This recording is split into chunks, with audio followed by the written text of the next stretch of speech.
તો બનાસકાંઠામાં TET pass ઉમેદવારોમાં આક્રોશ જોવા મળ્યો છે।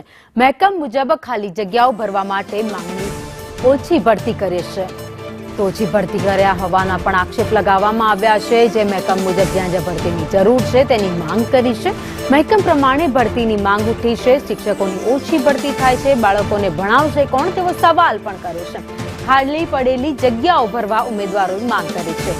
ડીઈઓ કચેરી જઈને આવેદનપત્ર આપી રજૂઆત કરી।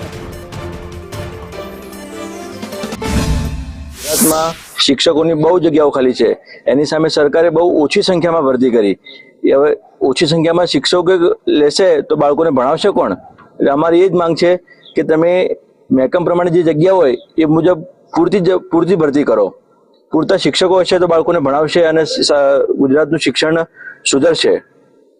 કેટલી જગ્યાઓ ખાલી છે તમારા અંદાજે? અત્યારે ઓલ ગુજરાતમાં તો 40,000 થી વધુ જગ્યાઓ ખાલી છે, પણ સરકારે બહુ ઓછી સંખ્યામાં ભરતી કરે છે।